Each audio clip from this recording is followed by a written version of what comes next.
এসো বসন্ত,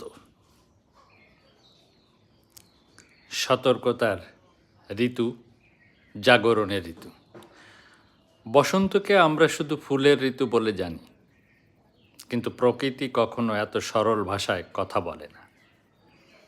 শীতের দীর্ঘ নীরবতার পর হঠাৎ যখন কুড়ি ফোটে, পাতা জন্মায়, তখন আসলে শুধু গাছ নতুন হয় না, সময়ও নতুন হয়। বাতাসের গন্ধ বদলায়, মানুষের চোখে স্বপ্ন জন্মায়, সম্পর্কের ভেতর নরম আলো জ্বলে ওঠে, মানুষ প্রেমে পড়ে, মানুষ নতুন শুরু করতে চায়, মানুষ অতীত ভুলতে চায়। কিন্তু প্রকৃতির নিয়মে নতুন জন্ম মানেই পুরাতনের মৃত্যু। বসন্ত তাই কেবল সাজের নয়, বিচারও বটে। যে সম্পর্ক শীতে টিকে ছিল অভ্যাসে, বসন্তে তা ভেঙে যায় সত্যে। যে হৃদয় দীর্ঘদিন নিজেকে লুকিয়ে রেখেছিল, সে এই ঋতুতেই প্রকাশিত হয়।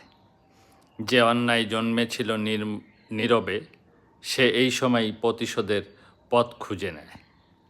কারণ বসন্তের শক্তি কোমল নয়, উন্মোচক। এই ঋতু মানুষকে সাহসী করে, আবার অসতর্কও করে। মানুষ ভাবে সব নতুন হবে, কিন্তু ভুলে যায় নতুনের মূল্য দিতে হয় পুরাতন দিয়ে। তাই এই ঋতু প্রেমের যেমন, বিচ্ছেদেরও তেমন। এই ঋতু শুরু যেমন দেয়, শেষও ঘটায়। বাঙালি যুগে যুগে বসন্তে ঘর রাঙিয়েছে, পোশাক বদলেছে, গান গেয়েছে। কিন্তু প্রকৃতি জানে, বসন্তে মানুষ নিজের সত্য পরিচয় লুকাতে পারে না। যারা প্রকৃতির সঙ্গে যুক্ত তারা বোঝে। বসন্ত সতর্কতার ঋতু, কারণ পরিবর্তন সবচেয়ে বেশি ঘটে তখনই যখন চারপাশে সবচেয়ে সুন্দর লাগে। তাই বসন্তকে হেলাফেলা নয়, উপলব্ধি করো।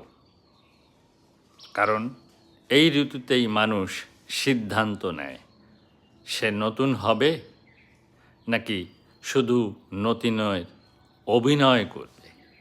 তো এই ছিল ঋতুরাজ বসন্ত নিয়ে আমার ইঙ্গিতপূর্ণ বক্তব্য বাঙালিয়ানা আধ্যাত্মিক দর্শন চর্চা কেন্দ্রতে। আমি মনিরুল। ভালো লাগলে লাইক, শেয়ার, কমেন্টস এবং সাবস্ক্রাইব করে পাশে থাকার অনুরোধ রইল সবার প্রতি।